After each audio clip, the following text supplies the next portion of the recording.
Assalamualaikum warahmatullahi wabarakatuh. Bismillah walhamdulillah wassalatu wassalamu ala rasulillah wa ala alihi wa sahbihi wa mawalah.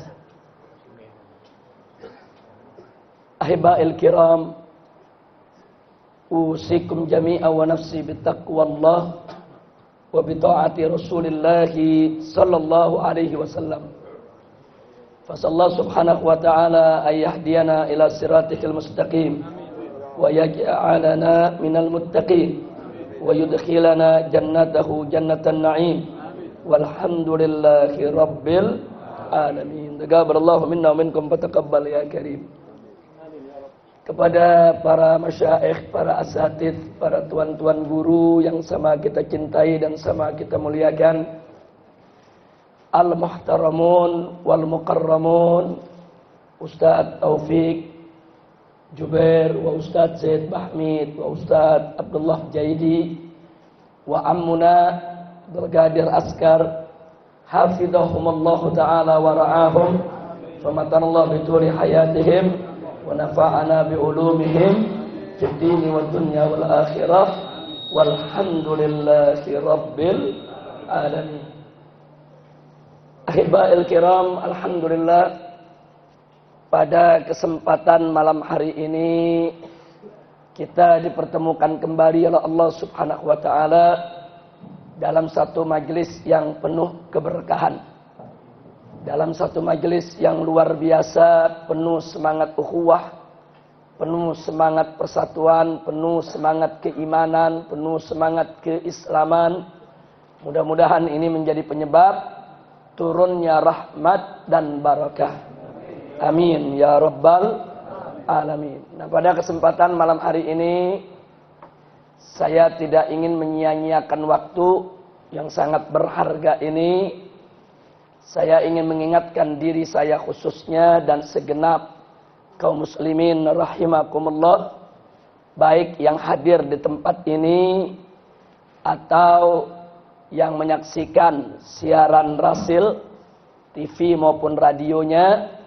Kita sama berharap mudah-mudahan dari pertemuan kita kali ini betul-betul akan bisa membuahkan manfaat untuk pedoman hidup kita semua. Dan semoga kita semua mendapatkan barakah dari Allah Subhanahu wa ta'ala.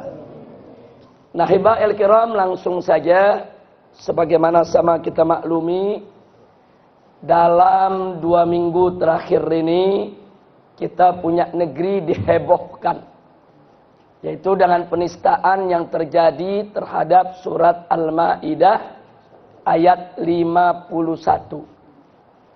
Tapi kalau kita memperhatikan putusan Majelis Ulama Indonesia Pusat yang dituangkan dalam sikap keagamaan resmi yang dikeluarkan oleh MUI, yaitu ternyata hasil penelitian pencermatan para ulama kita di MUI dan para ahli yang lainnya, penistaan yang dilakukan yaitu oleh Ahok tidak hanya penistaan terhadap Al-Maidah ayat 51. Jadi putusannya kemarin itu yang diumumkan, satu, bahwa terbukti melalui penelitian MUI bahwa Ahok sudah menistakan Islam. Yang kedua, sudah menodai Al-Quran. Yang ketiga, sudah melekehkan ulama. Dan yang keempat, telah menghina umat Islam. Kok bisa begitu? Karena dalam ungkapannya yang dikatakan bahwa umat Islam dibohongi pakai surat Al-Maidah ayat 4 ayat 51, berarti kan ada yang dibohongi, ada yang berbohong, ada alat kebohongan. Yang ngebohong siapa? Yang ngebohong ulama. Jadi para ulama pada saat menjelaskan kepada umat tentang maksud dan tujuan daripada surat Al-Maidah ayat 51, itu dianggap membohongi umat. Nah, berarti kalau ulama dituduh membohongi umat, ini pelecehan terhadap ulama. Nah, kemudian yang dibohongi siapa? Yang dibohongi umat Islam. Ini juga penghinaan kepada umat Islam. Artinya umat Islam yang ngaji, yang belajar, yang duduk di majelisnya para ulama, mendengarkan tafsir surat Al-Maidah ayat 51, mereka semua ini orang-orang bodoh yang mau dibohongi. Nah, maka itu dikatakan oleh majelis ulama berarti ini juga penghinaan kepada umat Islam. Jadi pelecehan terhadap ulama, penghinaan terhadap umat Islam. Nah, yang berikutnya, umat Islam dihinakan pakai apa? Pakai surat Al-Maidah ayat 51. Berarti surat Al-Maidah ayat 51 dijadikan sebagai alat kebohongan. Dijadikan sebagai alat kebohongan oleh para ulama untuk membohongi umat Islam. Jadi lengkap sudah. Jadi dia melecehkan ulama, menghina umat Islam, menodai Al-Quran, dan menistakan agama Islam. Nah, karena itu, berkenaan dengan ini, walaupun pimpinan kepolisian mengatakan kepada umat Islam, kalau umat Islam ini supaya jangan salah paham, agar mendengarkan pidato Ahok itu secara utuh. Maka kita sudah jawab, kami sudah dengarkan secara utuh. 1 jam 20 menit lebih. Dari awal sampai akhir. Dan itu tidak merubah pandangan kami. Walaupun ada sejuta kalimat diungkapkan dengan begitu indah oleh Ahok. Tapi ada satu kalimat yang menistakan Al-Quran. Cukup itu sebagai penistaan. Jadi sejuta kalimat indah yang diucapkannya tidak bisa untuk menghapuskan satu kalimat penistaan yang dilontarkannya. Nah, karena itu kami sampaikan kepada Mabes Polri, yang kami tuntut bukan kalimat indahnya. Yang kami tuntut adalah penistaannya. Nah, jadi kami tidak bergeser dari persoalan tersebut. Nah, kemudian saya juga mau ingatkan lagi bahwa saat ini Mabes Polri terus mengulur-ngulur waktu. Dan ini sangat berbahaya. Sebab di zaman Kapolri yang lalu ada peraturan Kapolri, Perkap, yang isinya calon gubernur yang sedang mengikuti proses pilkada itu tidak boleh diperiksa. Nah, sementara tanggal 24 Oktober yang akan datang itu akan ada pengumuman. Ada pengumuman tentang calon gubernur resmi untuk ibu kota Jakarta. Kalau sampai tanggal 24 orang ini tetap tidak diperiksa, proses tidak berjalan, maka tanggal 24 kepolisian punya alasan dengan menggunakan Perkap tadi bahwa calon gubernur tidak boleh diperiksa sampai usai pilkada. Tapi ini juga sudah kita bantah.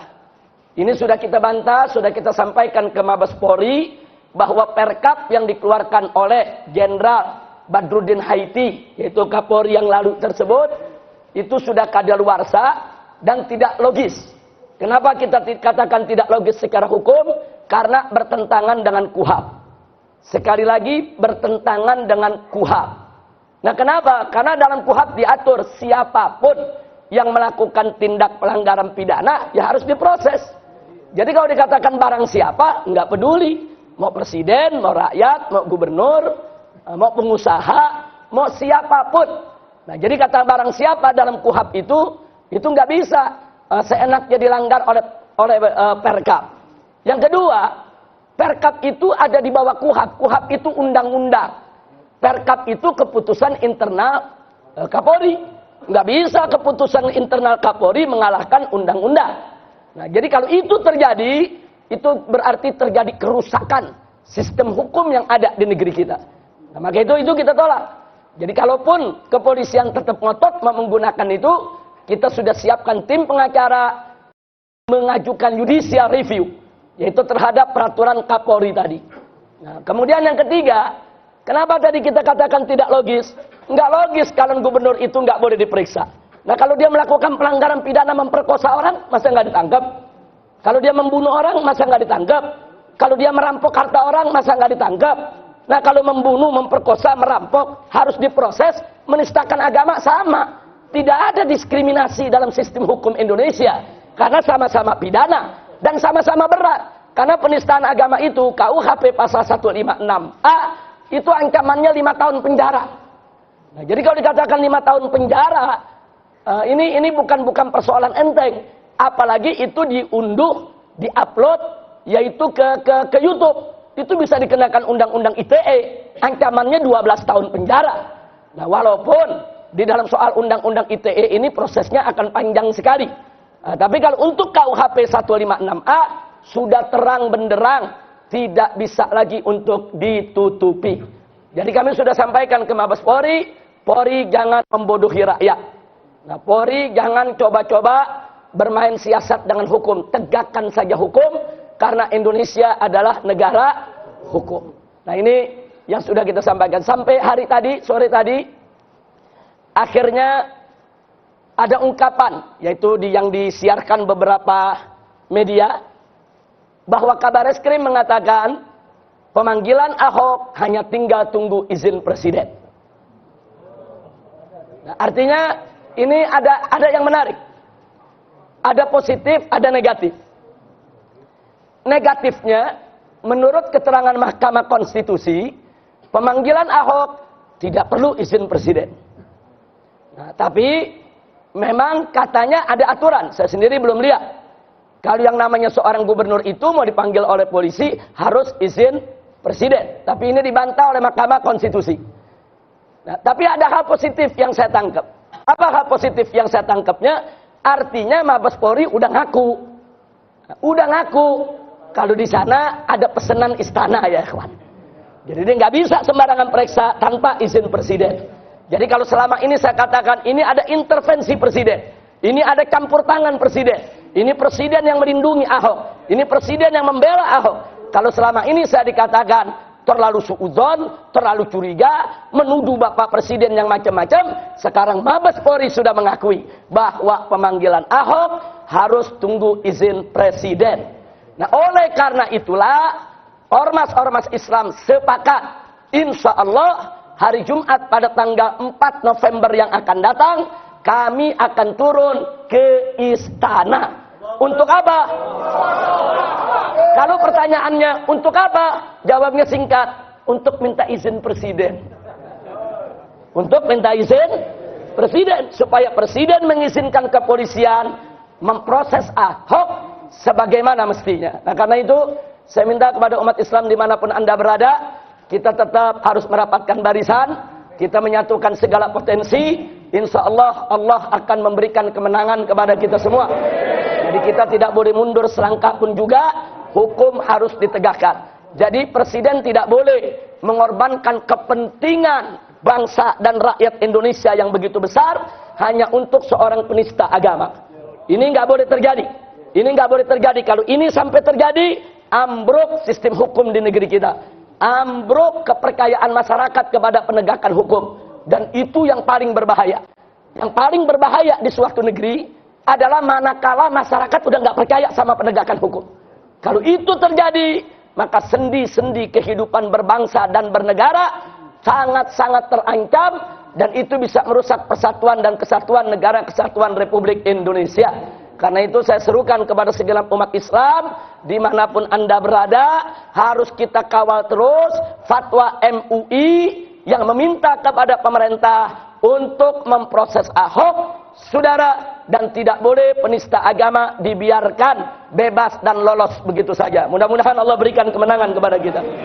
Amin ya rabbal alamin. Nah, baiklah, itu sebagai pembuka sekedar informasi yang ingin saya sampaikan. Sekarang yuk mari sejenak kita sama-sama menengok surat Al-Maidah ayat 51 yang difitnah, dituduh sebagai alat kebohongan oleh si penista agama tadi, saudara.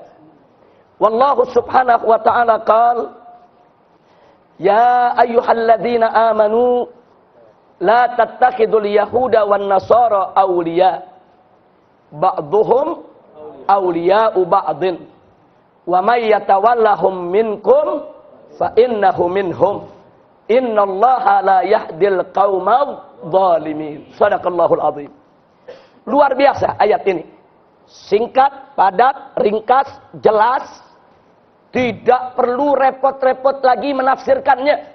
Karena semua ulama sepakat, ayat ini merupakan salah satu dalil di mana umat Islam haram untuk mengangkat orang kafir sebagai pemimpinnya.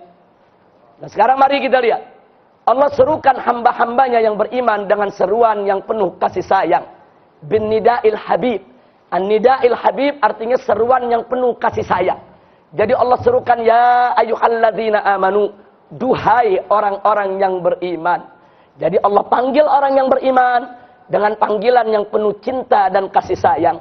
Setelah itu Allah kasih tahu orang-orang yang beriman. La tattakhidul yahuda wan nasara awliya.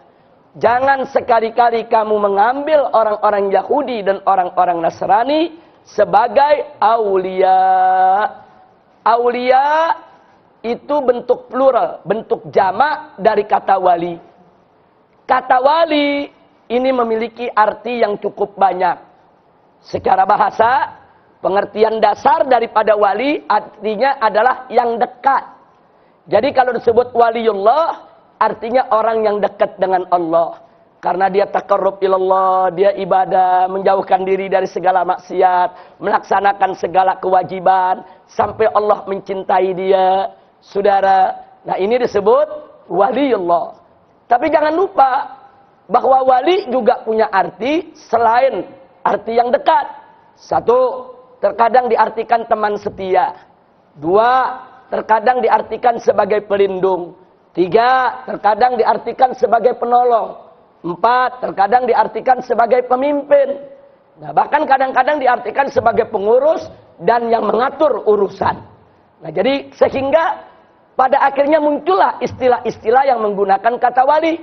Nah, seperti apa? Waliul Amr, Waliul Madinah, atau kita sebut ada wali kota. Kalau di Aceh disebut wali Nanggro.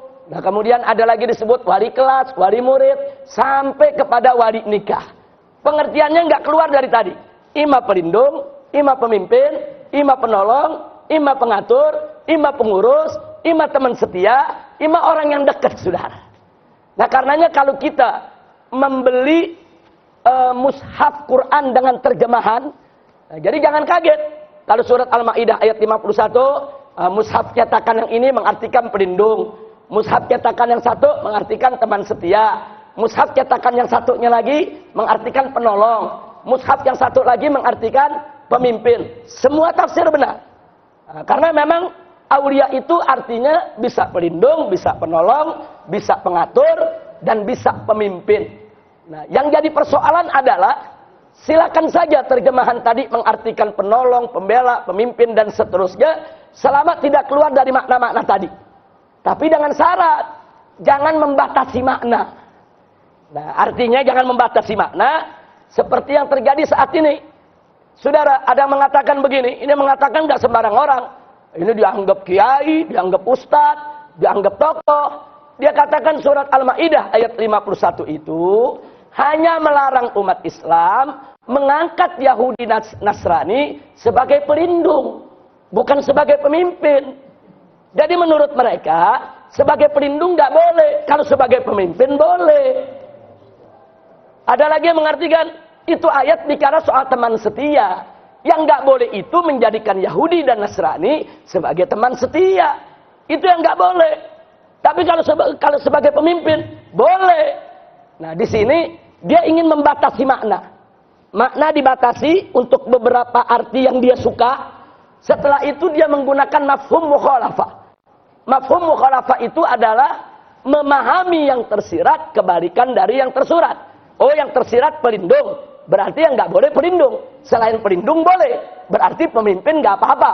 Itu mafhum mukhalafah namanya, saudara. Nah, cuman untuk menggunakan mafhum mukhalafah ini kita dijebak dulu dengan makna yang dibatasi. Tahdidul makna. Nah, ini yang berbahaya. Nah, tapi kalaupun mereka menggunakan siasat pemahaman seperti itu, tetap bisa kita jawab. Baik, katakanlah artinya teman. Artinya bukan pemimpin. Jawabnya singkat. Kita gunakan mafhum muwafaqah. Apa itu mafhum muwafaqah? Memahami yang tersirat sejalan dengan yang tersurat. Bahkan kadang-kadang yang tersirat lebih utama daripada yang tersurat. Nah, itu disebut mafhum muwafaqah. Artinya begini. Kalau teman aja nggak boleh, apalagi pemimpin. Itu namanya mafhum muwafaqah, saudara. Kalau dia mau pakai siasat main usul fikih semacam itu, bisa kita jawab. Oh, kalau dia katakan enggak, ini artinya pelindung, bukan pemimpin. Kita jawab lagi. Kalau pelindung aja nggak boleh, apalagi pemimpin. Loh kenapa? Karena setiap pemimpin wajib menjadi pelindung orang yang dipimpin. Siapapun pemimpin wajib jadi pelindung orang yang dipimpin. Kita pemimpin rumah tangga, wajib jadi pelindung anggota rumah tangga kita. Pemimpin suatu kota, wajib dia menjadi pelindung warga di kotanya. Jadi setiap pemimpin wajib menjadi pelindung. Tapi setiap pelindung belum tentu dia jadi pemimpin.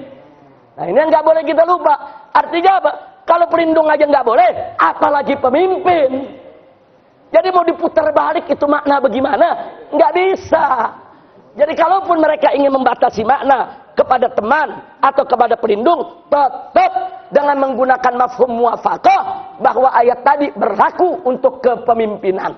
Artinya orang-orang Yahudi dan Nasrani tidak boleh diangkat menjadi pemimpin bagi umat Islam. Nah itu yang ingin saya tekankan. Jadi hati-hati, mereka ini sudah mulai bermain-main dengan ayat. Mereka mau bolak-balik ayat, saudara. Mereka mulai kutak-katik makna ayat. Dipikirnya ulama-ulama nggak paham. Ulama-ulama nggak ngerti, saudara. Dipikir nih kita goblok semua bahasa Arab, saudara. Nah, kemudian baik. Setelah itu mari kita lihat. Jadi dalam ayat tadi jelas Allah menyuruhkan orang beriman jangan mengambil Yahudi dan Nasrani sebagai pemimpin. Nggak boleh. Nah, kalau pertanyaannya kenapa sih nggak boleh?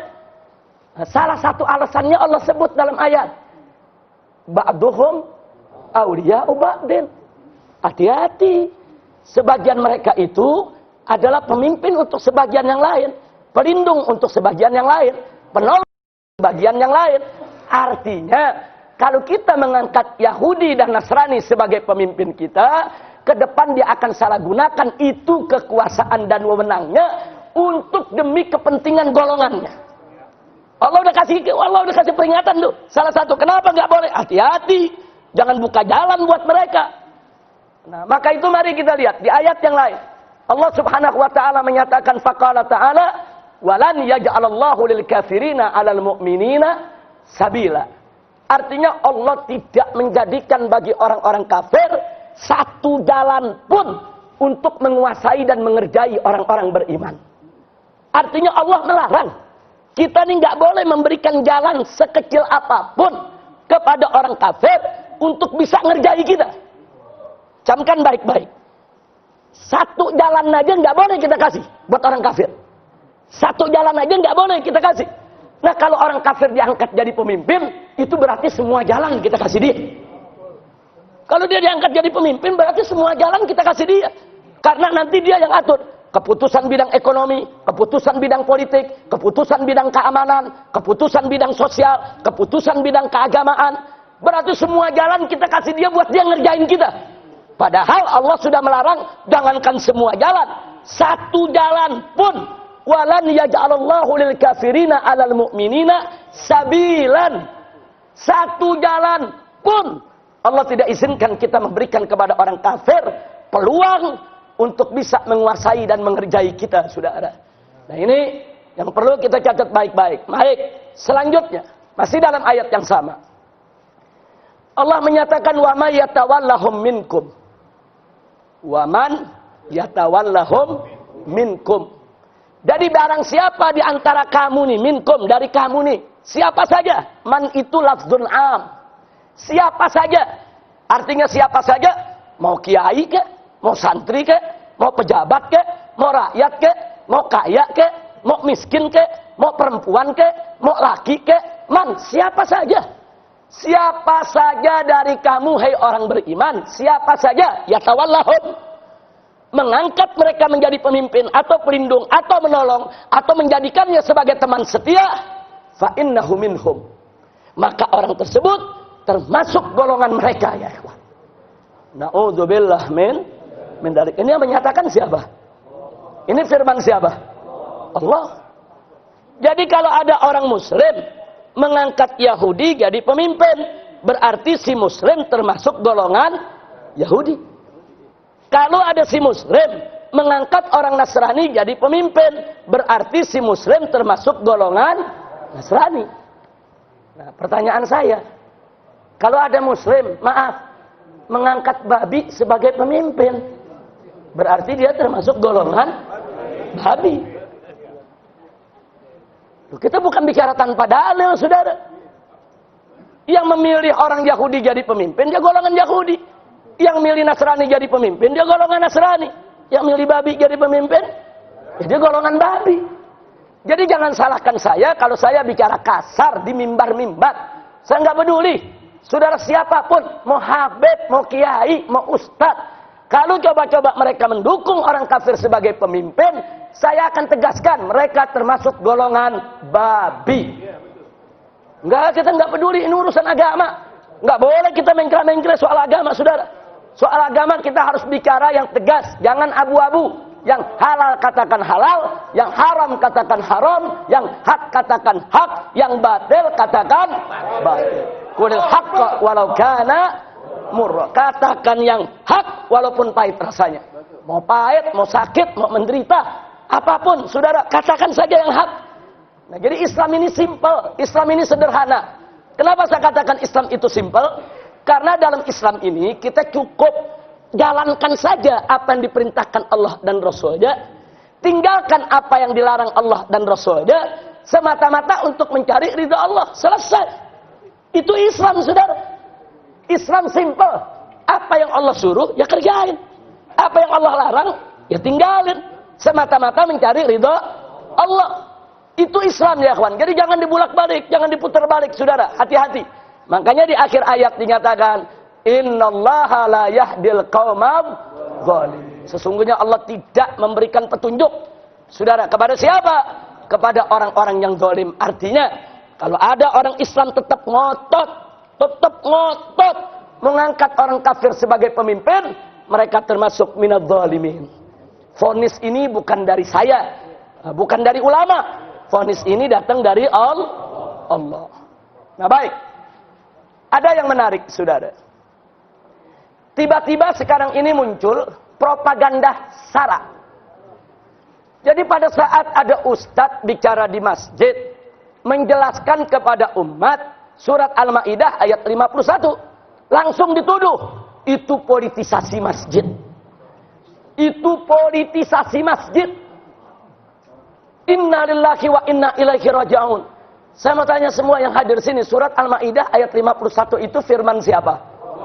Ayo jawab yang keempat, firman siapa? Pertanyaan saya berikutnya, firman Allah boleh gak dibaca di masjid? Firman Allah boleh gak dibacakan dalam khutbah? Firman Allah boleh gak dibahas dalam majelis taklim? Firman Allah boleh gak dilontarkan dalam tablik akbar? Itu bukan politisasi agama, saudara. Itu menyampaikan kepada umat, saudara, tentang aturan agama. Jadi jangan menggunakan SARA untuk nakut-nakuti kiai, untuk nakut-nakuti ustadz. Oh, kalau menjelaskan ini SARA, oh kalau menjelaskan ini nanti dituntut, oh kalau menjelaskan ini nanti akhirnya dituduh, yaitu sebagai orang yang telah menyalahgunakan masjid untuk tempat kegiatan politik. Kami bukan orang partai politik, saya nggak duduk di partai politik manapun, saudara. Kita hanya menyampaikan yang hak. Ini ayat Al-Quran, ini firman Allah. Firman Allah bukan hanya boleh, wajib dibaca dalam masjid, wajib dibahas oleh umat Islam, wajib disampaikan di dalam khutbah Jumat, di dalam tabligh, di dalam taklim, dan lain sebagainya. Jadi jangan coba-coba menyandera umat Islam dengan kata-kata SARA, dengan kata-kata politisasi masjid dan yang sejenisnya. Maka itu saya minta kepada umat Islam, khususnya para da'i, para ustadz, semuanya, para habib, para kiai, para syekh, para guru, para muallim, untuk terus sampaikan kepada umat. Surat Al-Ma'idah ayat 51, bacakan ke umat di khutbah-khutbah Jumat, di majelis taklim, di halaqah-halaqah, di tablik-tablik. Sampaikan, bacakan, sampaikan juga terjemahnya, bacakan juga tafsirnya, jelaskan maksud tujuannya. Wajib agar umat tidak terjebak dalam pemikiran-pemikiran yang sesat lagi menyesatkan. Insya Allah. Allah Akbar. Nah, saudara, ada yang menarik. Kita dibikin heboh dengan surat Al-Ma'idah ayat 51. Tapi ada yang menarik. ada informasi yang sangat luar biasa di surat Al-Maidah ayat 52. Jadi saudara, di ayat 52-nya Allah menyatakan kepada Nabi alaihi salatu wassalam, fataral ladzina fi qulubihim marad yusari'una fihim. Jadi setelah Allah mengatakan, hei orang-orang yang beriman, jangan kalian ini mengambil orang-orang Yahudi dan Nasrani sebagai pemimpin. Sesungguhnya sebagian mereka adalah pemimpin untuk sebagian yang lainnya.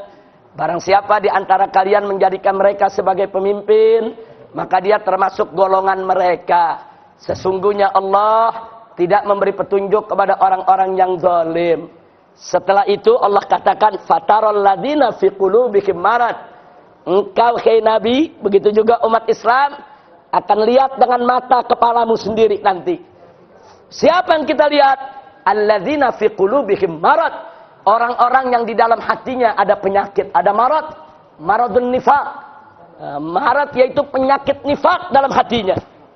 Ada apa dengan mereka? Allah katakan, yusari'una fihim. Mereka akan berlomba-lomba membela orang-orang kafir.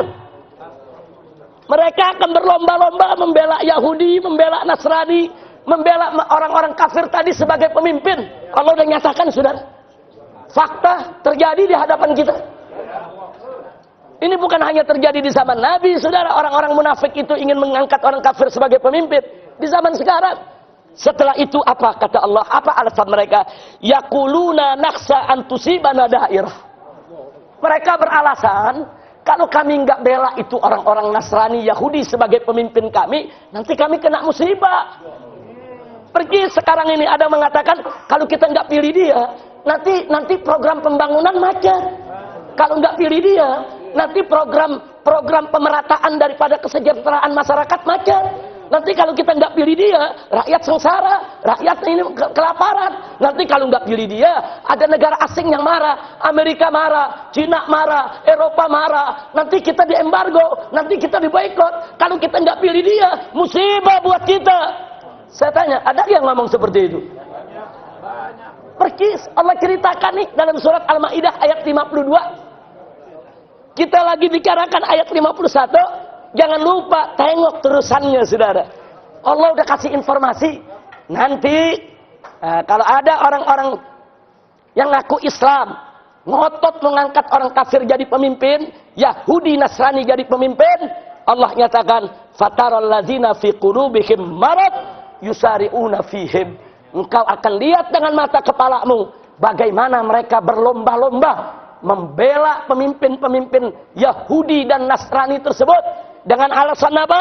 Dengan alasan yaqulun. Mereka berkata, nakhsha an tusibana dairah. Kami khawatir, kami takut, kalau bukan mereka yang mimpin kami, nanti kami akan mendapatkan musibah dan malapetaka. Inna lillahi wa inna ilaihi raji'un. Nah, setelah itu ada janji dari Allah, fa asallahu an ya'tiya bil fathi au amrin min indih. Ini janji dari Allah.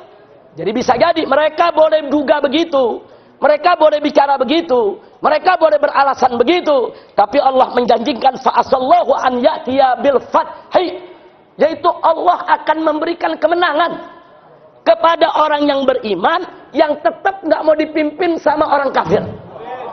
Janji Allah, saudara. Dan yang berikutnya kata Allah, au amrin min indih. Atau kalaupun kita tidak diberikan kemenangan, au amrin min indih, Allah yang akan mengambil keputusan dari sisinya, saudara. Jadi kalau kita udah nggak mampu bergerak, kita dialog udah, demo udah, segala macam upaya udah, saudara, semuanya ketutup, nggak ada jalan, saudara, maka Allah yang akan turun tangan, saudara. Ayat Al-Quran. Makanya di akhir ayat ini Allah menyatakan, fayusbihu ala ma asarru fi anfusihim nadimin. Kalau Allah sudah ambil keputusan nanti, baru mereka orang-orang munafik tersebut yang menyimpan rahasia di hati-hati mereka, di dalam kalbu mereka, nadimin, baru mereka akan menyesal, saudara. Shadaqallahul azim. Jadi artinya dengan surat Al-Maidah ayat 52, ini sebetulnya kita ini mesti lebih semangat berjuang. Karena ada janji dari Allah. Enggak usah khawatir, kita enggak bakal kalah. Enggak, ada dua janji Allah. Ima kita dikasih kemenangan, ima Allah ambil keputusan, sudah. Ya siapa tahu keputusannya Ahok disambar geledek. Siapa yang tahu, saudara? Allah bisa ngambil keputusan kapan saja, saudara. Innallaha ala kulli syai'in qadir. Nah, jadi sekali lagi, saudara, artinya di sini ada janji dari Allah. Ima Allah berikan kemenangan atas perjuangan kita semua. Kalaupun perjuangan kita mentok-mentok, nggak usah khawatir. Nggak usah khawatir. Jangan-jangan Allah kirim satu orang dibunuh Ahok. Bisa jadi juga, saudara. Dengan mudah, saudara, kalau Allah mau kirim, apa dikirim mujahid yang bunuh dia? Saudara, apa dikirim geledek yang nyamber dia? Amin ya rabbal alamin. Kira-kira jelas gak nih? Nah, jadi ternyata surat Al-Maidah ayat 52 ada janji buat kita, jawaban daripada surat Al-Maidah ayat 51. Jadi wa may yatawallahum minkum. Jadi kalau ada ngotot tetap memilih orang-orang kafir sebagai pemimpin, hati-hati. Hati-hati, kita akan lihat dengan mata kepala kita. Perkis, sekarang kita lihat kok. Ada yang gelarnya Kiai Haji, bela-bela Ahok. Saudara, oh macam-macam. Ada yang profesor doktor, saudara. Macam-macam. Ada yang disebut ahli tafsir. Saudara, dia putar balik itu tafsir ayat Al-Quran. Udah macam-macam yang aneh-aneh terjadi sekarang. Perkis yang Allah nyatakan. Kita bakal lihat dengan mata kita. Kita bakal lihat. Jadi peristiwa ini memberikan hikmah kepada kita. Kelihatan mana yang putih, mana yang hitam, mana yang baik, mana yang buruk. Kelihatan udah, saudara. Nggak bisa ditutup-tutupi. Alhamdulillahirabbil alamin. Ini menjadi furqan buat kita. Ini menjadi pembeda buat kita, saudara. Nah, mudah-mudahan dengan terjadinya peristiwa ini, umat Islam ke depan akan lebih selektif untuk mengikuti para guru, para ustadznya, saudara. Untuk tidak sembarangan mengikuti orang yang disebut ustadz, ternyata menyesatkan mereka. Na'udzubillah min dzalik. Maka itu Nabi pernah mengatakan dalam satu hadisnya, atau kama qala Nabi sallallahu alaihi wasallam, inna akhwafa ma akhafu ala ummati minad dajjal ulama usu. Kata Nabi alaihi salatu wassalam, sesungguhnya orang yang paling aku khawatir akan merusak aku punya umat, akan menghancurkan aku punya umat, aku lebih takut kepada dia daripada kepada Dajjal. Ini orang lebih bahaya daripada Dajjal. Nabi ditanya, siapa ya Rasulullah? Nabi menjawab, ulama usu, ulama yang bejat, ulama yang buruk, ulama yang busuk, ulama yang suka memutarbalikan ayat, yang mengharamkan yang halal, menghalalkan yang haram, kaum zindik yang menggunakan ayat-ayat Al-Quran untuk membenarkan daripada kemunkaran dan kebatilannya. Na'udzubillah min dzalik. Jadi kata Nabi, ini lebih bahaya dari Dajjal, lebih menakutkan dari Dajjal, saudara. Dia nipu umat pakai ayat Quran, dia nipu umat pakai hadis Nabi. Na'udzubillah min dzalik. Nah, karena itu kepada segenap umat Islam yang ada, saya ajak semua, yuk ke depan lebih selektif. Jangan sembarangan kita memilih guru. Nah, saya jadi ingat dulu Al-Imam Al-Bukhari radhiyallahu taala anhu, ketika beliau menuntut ilmu, beliau dengar dari kampung halamannya bahwa di tengah kota, saudara, negeri sebelah itu ada orang ahli hadis memiliki ribuan hadis. Imam Bukhari paling tertarik kalau disebut di sana ada riwayat-riwayat hadis yang beliau belum terima, saudara. Berangkat puluhan hari di padang pasir, saudara, bawa perbekalan. Begitu sampai di kota yang dituju, beliau tidak langsung ke ulama yang dimaksud. Beliau tanya dulu kepada penduduk kota, bagaimana perilaku si ulama tadi. Nah, begitu orang satu kota mengatakan, oh dia ulama baik, oh dia zen, dia orang luar biasa, dia orang yang gak pernah ngebohong, dia orang yang betul-betul baik. Senang hati Imam Bukhari. Nggak sia-sia jalan berbulan-bulan untuk menuntut ilmu hadis, mendapatkan ulama yang dipersaksikan oleh penduduk satu kota kalau itu ulama adalah orang baik. Akhirnya Imam Bukhari diantar ke rumahnya. Nah, begitu sampai di pintu gerbang halaman rumah, nah, Imam Bukhari sampai di situ belum sempat memberikan salam, beliau lihat seulama lagi ngasih makan onta. Dalam satu riwayat disebut, saudara, dia ambil itu rumput makanan onta, mau dikasih, begitu onta mau makan dia tarik. Nah, setelah itu dikasih lagi, begitu mau dimakan dia tarik lagi, saudara. Imam Bukhari perhatiin, dan itu berulang-ulang. Akhirnya Imam Bukhari membatalkan maksudnya untuk belajar. Balik badan. Begitu balik badan yang nganter tanya. Tuan, tadi kau minta diantar kemari kan mau ketemu. Katanya mau belajar ilmu dari dia. Kata apa jawab Imam Bukhari? Bagaimana aku mau belajar sama dia? Hari ini aku lihat dengan mata kepalaku, ontak dibohongin sama dia. Kalau hari ini dia bohongin ontak, siapa yang jamin besoknya nggak bohongi saya? Masya Allah. Padahal satu kota udah katakan itu ulama baik, ulama jujur, ulama bagus.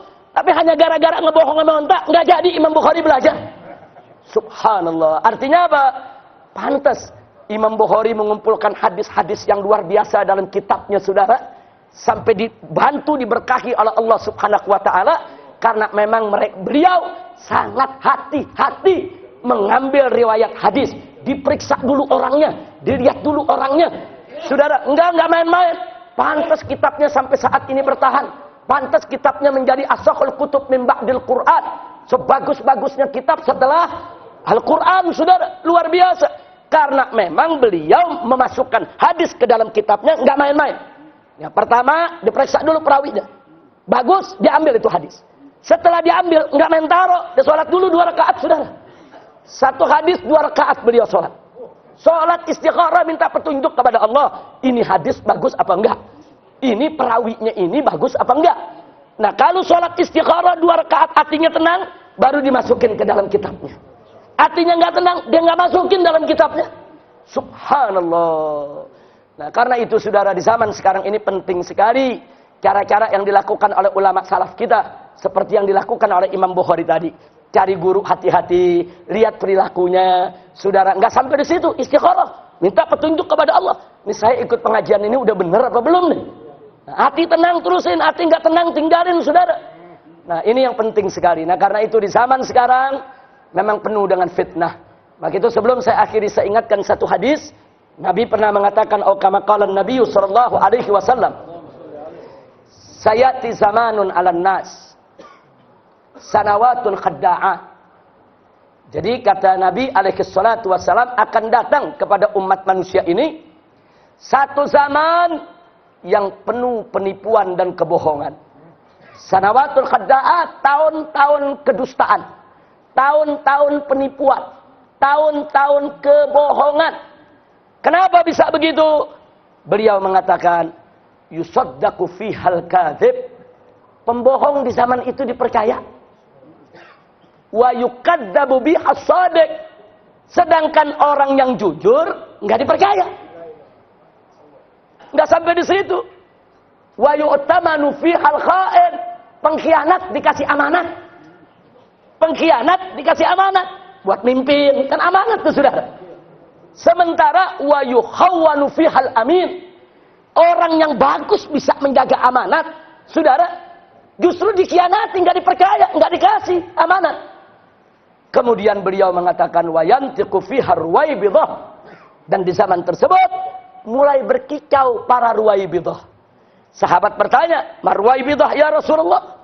Apa itu ruwaibidah ya Rasulullah?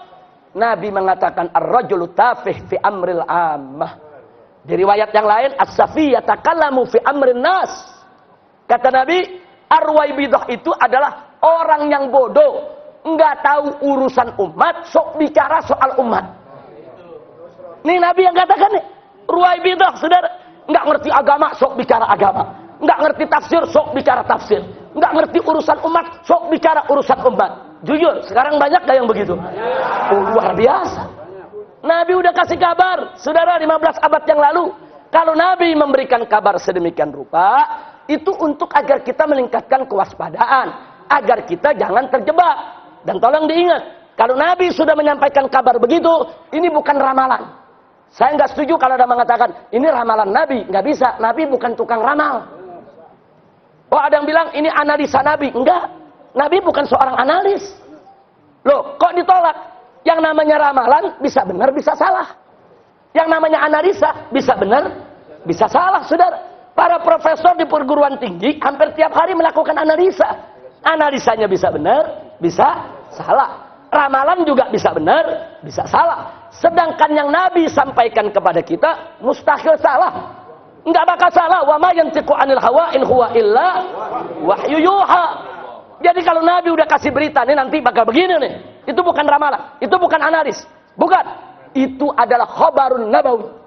Itu merupakan berita kenabian dan itu merupakan dalilun min dalailin nubuwah. Itu merupakan salah satu bukti dari bukti-bukti kenabian Sayyiduna Muhammad sallallahu alaihi wasallam. Nah, karena itu sekarang kita lihat saudara yang jujur dianggap bohong, yang bohong dianggap jujur, yang khianat dikasih amanat, yang mampu saudara amanat justru nggak dipercaya untuk diberikan amanat. Inna lillahi wa inna ilaihi rajiun. Ya termasuk yang di TV yang teriak-teriak. Nggak boleh ada menafsirkan Al-Quran. Yang paham tafsir Al-Quran hanya Allah dan Rasul.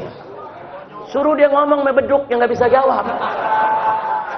Kalau dia ngomong mebeduk nggak bisa jawab. Nah kalau dia ngomong sama Ustadz Abdullah Jaidi, Ustadz Zaid Bahmid, Ustadz Taufik ngomong sama kita, ya kita bisa jawab. Kita keruak mulutnya.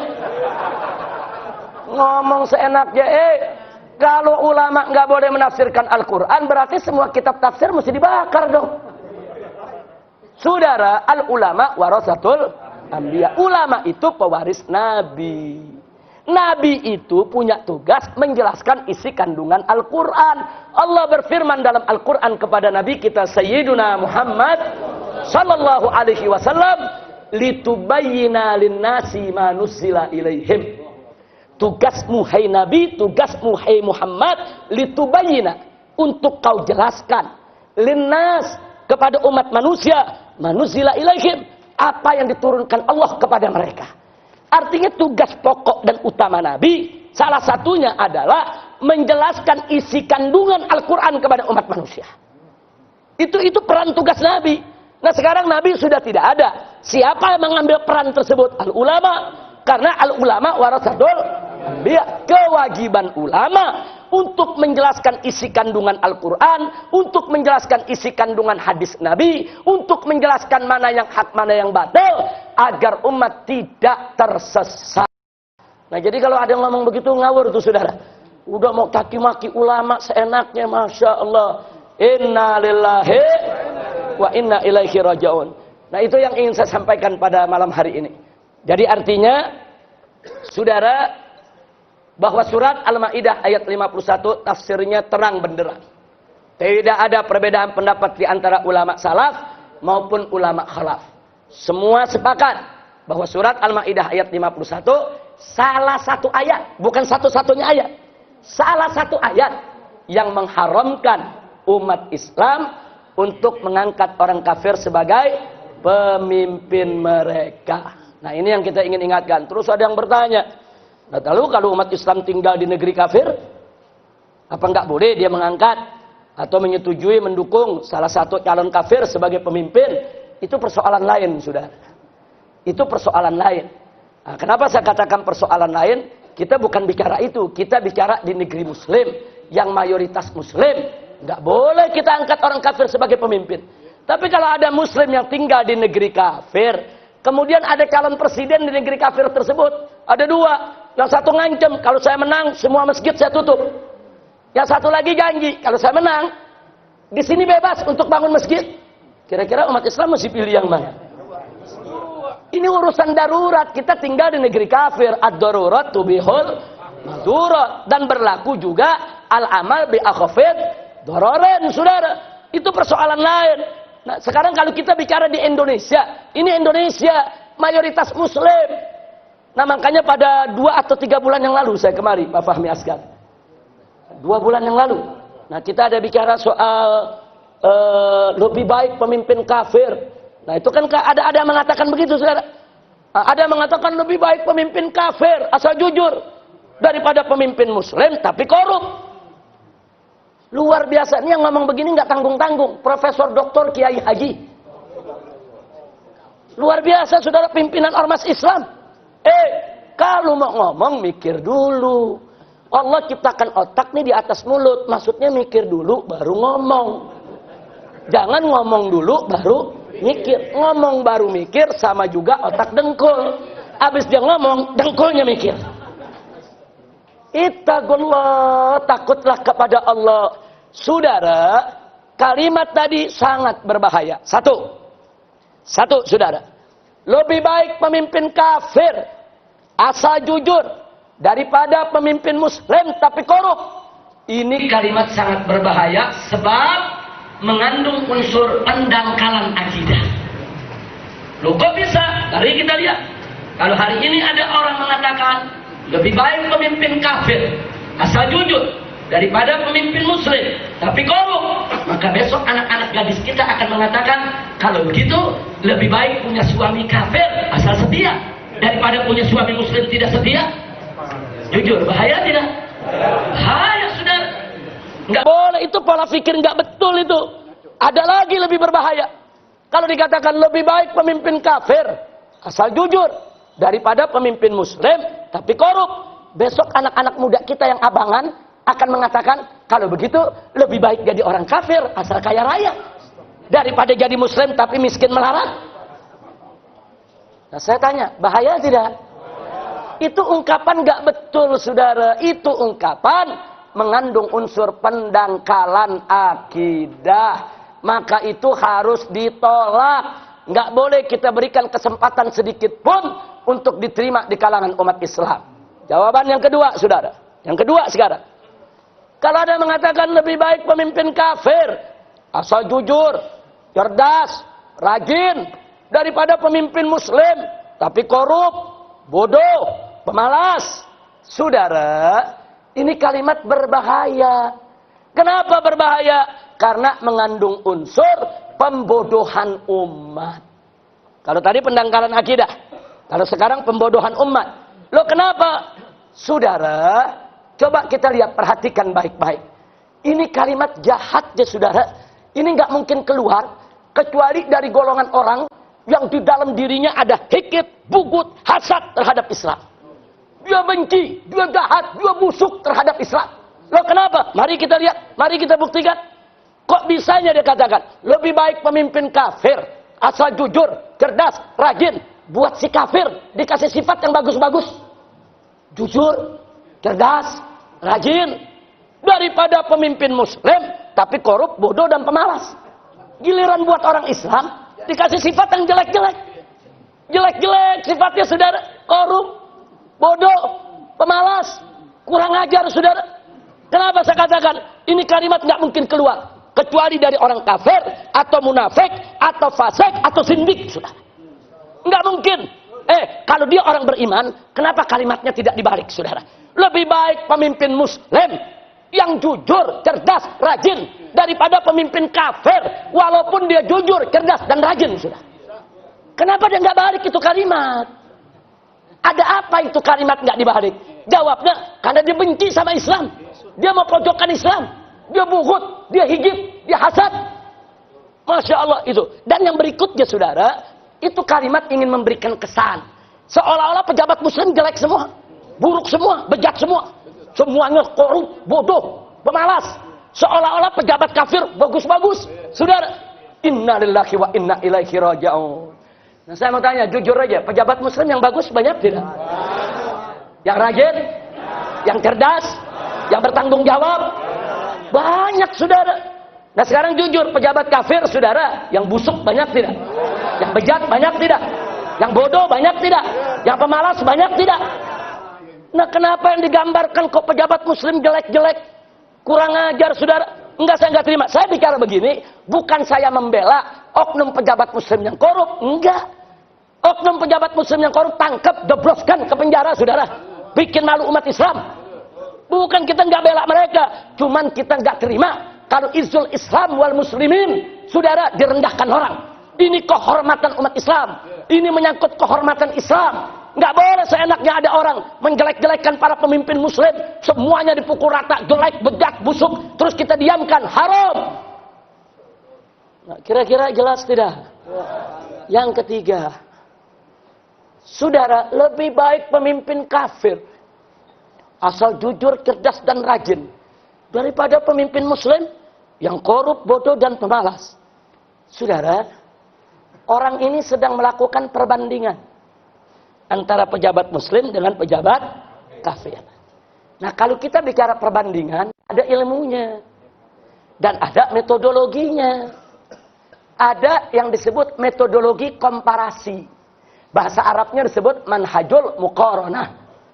Nah, salah satu syarat untuk melakukan perbandingan, saudara, orang-orang barat mengatakan perbandingan yang sehat itu, perbandingan yang bagus itu harus apple to apple, saudara. Maksudnya apple to apple harus seimbang. Bandingin apel sama apel, jeruk sama jeruk, anggur sama anggur. Jangan apel dibandingin jeruk.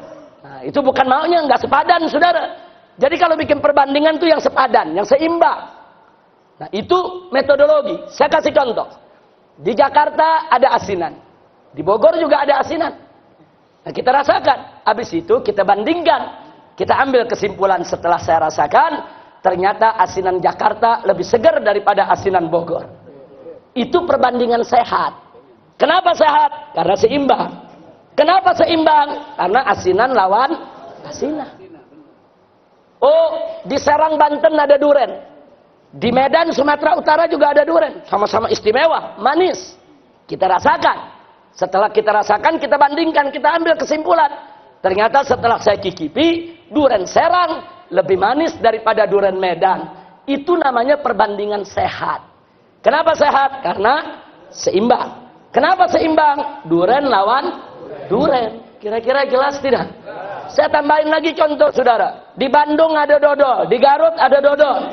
Sama-sama gurih, sama-sama legit. Setelah kita rasakan, kita ambil kesimpulan. Ternyata setelah saya cicipi dan saya rasakan, dodol Garut lebih legit daripada dodol Bandung. Itu namanya perbandingan sehat.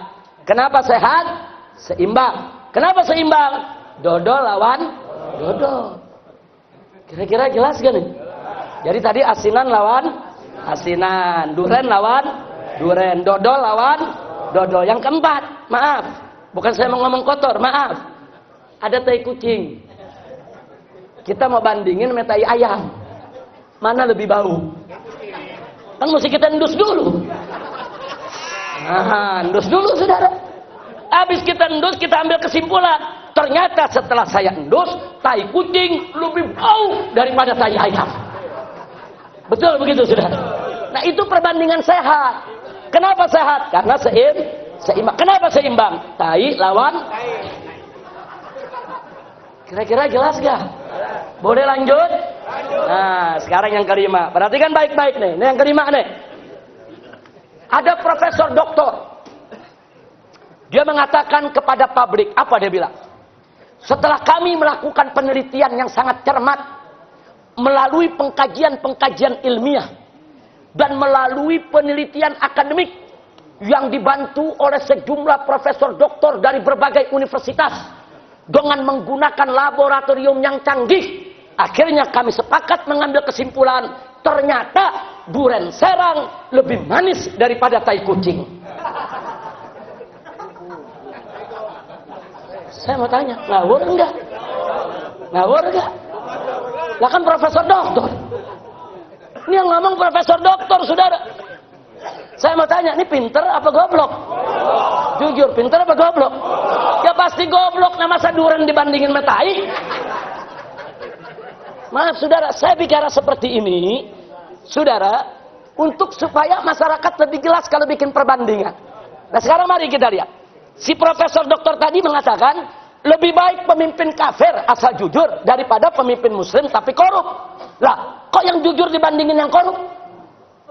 Kok jujur dibandingin korup? Jujur lawan jujur dong. Korup lawan korup. Betul. Lebih baik pemimpin kafir asal pinter daripada pemimpin muslim tapi bodoh. Lah, kok pinter dibandingin bodoh? Pinter lawan pinter, bodoh lawan bodoh. Lebih baik pemimpin kafir asal rajin daripada pemimpin muslim tapi malas. Lah, kok rajin dibandingin malas? Saudara, kalau bodoh dibandingin pinter, jujur dibandingin korup, rajin dibandingin malas, itu sama juga bandingin duren sama tai. Kira-kira jelas gak? Paham tidak? Nah, berarti perbandingan tadi ngawur tidak? Sehat atau sakit? Pinter atau goblok? Nah, makanya saya nggak habis pikir. Ini yang ada di sini yang hadir, Masya Allah, dikasih cuma 2-3 menit udah langsung paham. Ini profesor doktor kuliah 20 tahun lebih nggak paham-paham. Inna lillahi wa inna ilaihi raji'un. Kira-kira jelas tidak? Baik, sekarang kita bikin perbandingan. Maaf sebelumnya. Saudara, iman nggak bisa dibandingin dengan kekufuran. Islam nggak bisa dibandingin dengan kekafiran. Orang Muslim mau dibandingin sama orang kafir? Nggak bisa, saudara.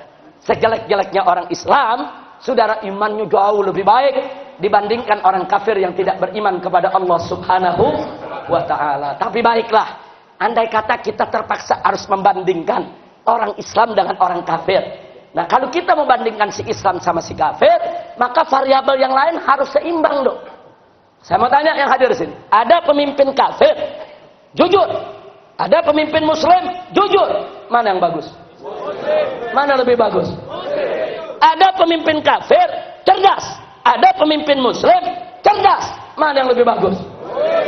Ada pemimpin kafir rajin, ada pemimpin Muslim rajin, mana yang bagus? Jujur lawan jujur, cerdas lawan cerdas. Ternyata jujur lawan jujur, cerdas lawan cerdas, rajin lawan rajin, Muslim yang lebih unggul, saudara. Nah, baik, sekarang saya mau tanya lagi, ada orang Islam jadi maling, bagus atau jelek? Ayo jawab yang gembang, bagus atau jelek? Nah, sekarang ada orang kafir jadi maling juga, bagus atau jelek? Pertanyaan saya, mana yang lebih jelek? Mana yang lebih jelek? Kafir, saudara. Ini jangan saya ngomong begini terus, ntar ada maling denger bilang, kok gue dibelain sama Habib. Ada maling orang Islam tadi bilang saya belain dia lagi. Enggak, maling tetap jelek. Cuman saya mau tunjukkan malingnya orang Islam dibandingin sama malingnya orang kafir, tetap malingnya orang kafir lebih jelek, sudah. Jadi artinya kalau ngebandingin jujur lawan jujur, cerdas lawan cerdas, rajin lawan rajin, korup lawan korup, maling lawan maling dong. Nggak masuk orang kafirnya jujur, saudara, orang Islamnya maling. Nah itu kan perbandingan sama juga bandingin duren metai. Ini namanya profesor goblok, saudara. Nah, kira-kira jelas tidak? Alhamdulillah. Nah, sekarang ya saya sampaikan begini. Jadi kalimat-kalimat begitu mengada-ada, ingin jual ayat, ingin jual agama, naudzubillah min dzalik. Nah baiklah ya ikhwan, saya sudah sampaikan dengan panjang lebar apa yang perlu saya sampaikan malam hari ini. Nah selanjutnya saya minta doa dan dukungan dari semua bahwa insya Allah hari Jumat tanggal 4 November saya ajak semua umat Islam untuk sholat Jumat di Masjid Istiqlal. Nah, kita turun yang tertib, yang bagus, banyak zikir, mohon pertolongan Allah. Nah dari situ kita berangkat long march menuju Istana Presiden. Untuk apa? Minta izin kepada Presiden agar Presiden mengizinkan kepolisian memproses Ahok secara hukum atas dugaan penistaan agama, pelanggaran terhadap KUHP pasal 156A. Nah, jadi ini yang kita mau lakukan. Kita minta kepada umat Islam sebelum melakukan itu, yuk mari zikir, kita baca wirid, mohon pertolongan Allah. Sebagaimana tadi yang disampaikan oleh Ustaz Taufik, kita tahajud, saudara. Tiap malam tahajud mohon pertolongan Allah. Karena sehebat apapun upaya kita, sebesar apapun tenaga kita, tetap nggak bisa menang tanpa pertolongan Allah. Nggak bisa menang. Kita kalaupun menang bukan karena hebatnya kita, bukan karena besarnya tenaga kita, semata-mata hanya karena nasrum minallah, yaitu pertolongan dari Allah. Nah, bagaimana Allah memberikan pertolongannya kepada kita? Tinggalkan kemunkaran, tinggalkan kemaksiatan, laksanakan semua perintah Allah. Jangan tinggalkan sholat 5 waktu, tambah dengan sholat-sholat sunnah rawatibnya. Diri tahajud di waktu malam, minta pertolongan Allah. Baca zikir, baca wirid, baca sholawat, baca Al-Quran. Itu yang utama, saudara. Baca, mohon. Dan jangan lupa baca yang banyak. Hasbunallah wa ni'mal wakil. Nah, karena ini amanat Nabi yang mengamanatkan, saudara. Nah, jadi dalam keadaan terdesak, dalam keadaan serba sulit, jangan lupa baca hasbunallah wa ni'mal wakil. Nah, jadi ini yang ingin saya sampaikan. Nah, kalau bisa harus Senin Kemisnya jangan kita tinggalkan puasa sebelum kita turun hari Jumat, dan niatkan yang ikhlas. Nah, kita di sini tidak ada agenda politik. Saya tidak akan izinkan siapapun menunggangi aksi ini dengan kepentingan politik. Ini bukan kita bicara politik, kita bicara penegakan hukum, kita bicara membela Al-Quran. membela Islam, membela agama. Nah, jadi jangan sekali-kali ditunggangi dengan kepentingan-kepentingan politik yang akhirnya nanti membuat gerakan kita menjadi tidak berkah. Nah, tapi tetap di dalam urusan soal politik, sikap kita jelas bahwa kita hanya boleh memilih pemimpin muslim, titik. Haram kita memilih pemimpin kafir. Nah, karena itu saya minta dengan tulus kepada umat Islam, siapapun Anda, dimanapun Anda yang ada di Jakarta, kalau besok dalam pilkada, andai kata saudara penista agama ini tetap lolos, tetap tidak diproses, tetap akan mengikuti pilkada besok, maka saya minta kepada umat Islam, tolong menangkan calon gubernur muslim. Calon gubernur muslim kita ada dua. Ada Anies Baswedan dan ada juga Agus, putra dari SBY. Saya hanya minta, kalau Anda pendukung Anies, jangan sekali-kali menghina Agus. Dan kalau Anda pendukung Agus, jangan sekali-kali menghina Anies. Jadi sesama calon muslim nggak boleh saling hina. Nggak boleh. Kenapa saudara? Karena perjuangan kita masih panjang. Kalau pendukung Agus dan pendukung Anies saling caci maki, saling menjelekkan, saling kirim berita-berita fitnah, yaitu di medsos saudara, itu nanti calon kafir yang untung. Nggak boleh saudara. Dan bahayanya di mana? Andai kata pendukung Anies dan pendukung Agus saling fitnah, saling menjatuhkan, taruh Anies yang masuk putaran kedua melawan si kafir, nanti pendukung si Agus sudah sakit hati, kecewa, mereka nggak mendukung Anies. Karena apa? Karena kemarin dihina. Itu bahaya saudara, bahaya. Jangan-jangan besok udahlah mereka mau golput saja, akhirnya menang orang kafir saudara. Nggak boleh. Begitu juga sebaliknya, kalau Agus yang menang masuk ke putaran kedua saudara, tapi karena Anies dihina, Anies dicaci maki, Anies difitnah, pendukungnya sakit hati. Nah, begitu masuk putaran kedua, mereka nggak mau dukung Agus, akhirnya si kafir yang bisa menang saudara. Begitu saya minta umat Islam, silakan Anda pilih siapa yang Anda suka dari Agus dan Anies ini. Anda punya pertimbangan, silakan. Oh, Anda bingung, istaghfir rabbak wastafti qalbak. Anda istikharah, minta petunjuk kepada Allah, minta putusan dari hati nurani kita saudara. Yang penting muslim menang. Nggak boleh kita saling menjatuhkan satu sama lainnya. Amin ya rabbal. Bahkan saya dan kawan-kawan sedang berjuang. Kita sudah buka posko di 267 kelurahan se-Jakarta sampai ke Kepulauan Seribu.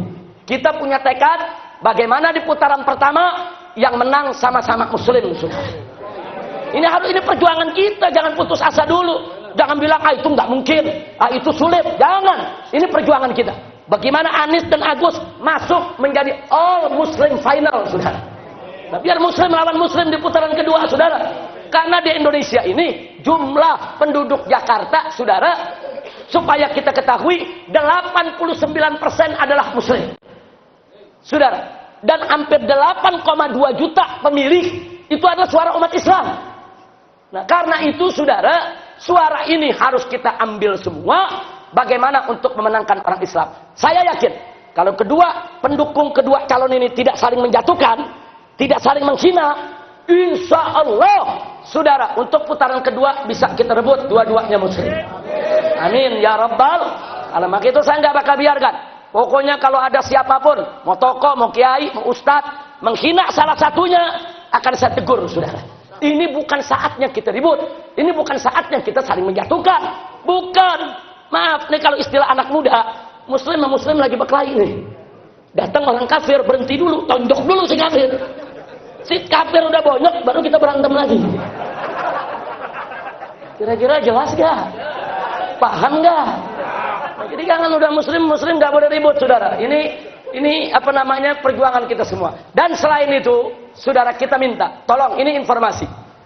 Waktu pemilihan gubernur, saudara Fauzi Bowo melawan Jokowi, saudara, itu sebetulnya yang menang adalah golput. Jadi Jokowi cuma dapat kurang lebih 2,1 juta, kemudian Fauzi Bowo dapat 1,9 atau 2 juta, itu yang golput 2,67 juta. Nah, main-main, itu yang menang golput saudara. Nah, makanya sekarang ini yang golput itu sedang kita bujuk supaya mereka tidak golput lagi saudara. Saya nggak mau berdebat dengan mereka. Oh, diantara ada mereka mengatakan ini kan demokrasi togut, ini kan ikut pemilu kan haram. Kita nggak usah berdebat. Taruhlah demokrasi haram, taruh demokrasi itu togut, taruh ini ikut pilkada haram. Tapi jangan lupa, babi itu haram, kalau terpaksa boleh dimakan. Babi itu haram, saudara, haram. Tapi kalau terpaksa untuk menyelamatkan nyawa, saudara, boleh dimakan. Ad-darurat tubihul mahdurat. Kalau Anda anggap ini haram, terus Anda nggak mau sentuh orang kafir yang menang, Anda berdosa, bertanggung jawab di hadapan Allah. Jangan, ini saatnya bukan kita berdebat. Bukan, ini bukan kita berdebat, ini demokrasi bagaimana. Bukan, ini saatnya kita bicara bagaimana merebut kembali Jakarta agar dipimpin oleh umat Islam. Amin ya rabbal alamin. Nah, kabar gembiranya saya sampaikan kepada Anda, dari kelompok-kelompok yang golput tadi, mayoritas mereka sudah setuju untuk memenangkan calon muslim sudah. Mudah-mudahan takbir. Takbir. Sallu ala nabi.